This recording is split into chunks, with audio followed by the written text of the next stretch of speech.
Halo guys, welcome to Sharing My Life. Jadi hari ini aku baru journaling, menuliskan segala perasaan yang mengganggu di kepala. Nah, di sini aku akan berbagi pengalaman tentang journaling. Ternyata journaling itu membantu banget loh bagi kesehatan mental maupun kesehatan fisik. Dan itu udah aku rasakan semenjak aku punya kebiasaan journaling dari kecil.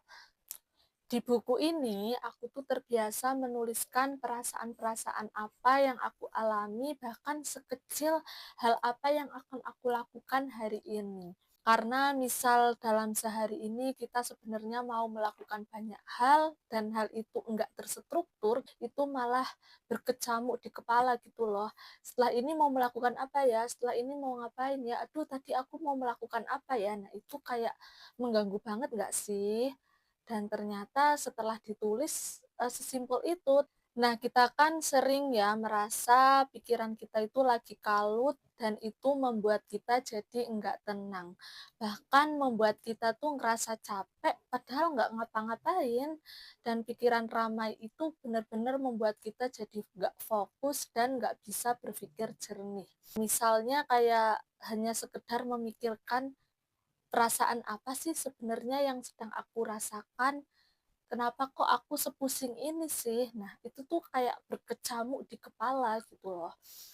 Dan tentunya itu sangat mengganggu aktivitas kita sehari-hari, terutama ketika kita mau beristirahat.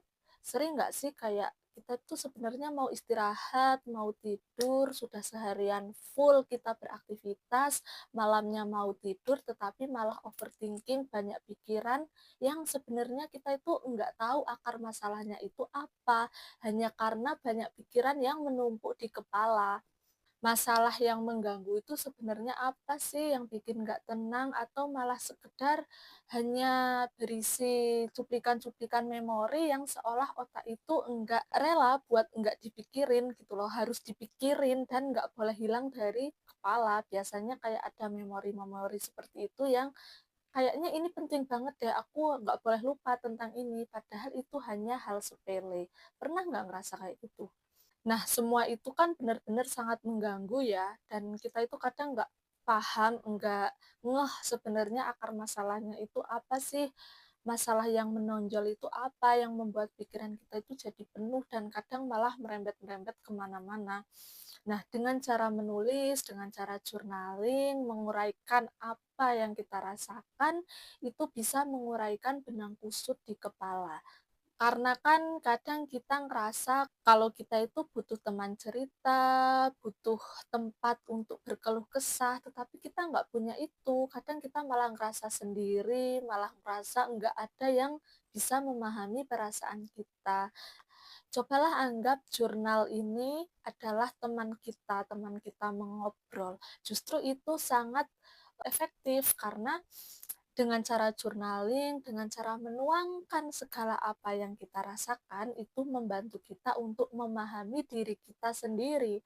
Kadangkala kalau misalnya kita cerita ke orang lain, malah kadang orang itu nggak paham sebenarnya apa yang terjadi pada diri kita. Orang lain itu tuh nggak mengalami apa yang kita alami. Jadi kadang respon orang lain pun tidak sesuai dengan ekspektasi yang diharapkan kita.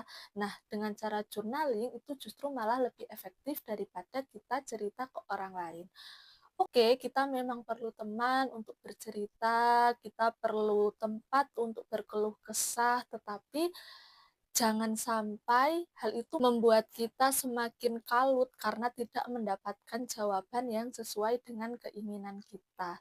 Karena orang lain itu kan nggak paham gitu loh, nggak mengalami secara detail apa yang kita rasakan. Mereka hanya mendengarkan cerita kita.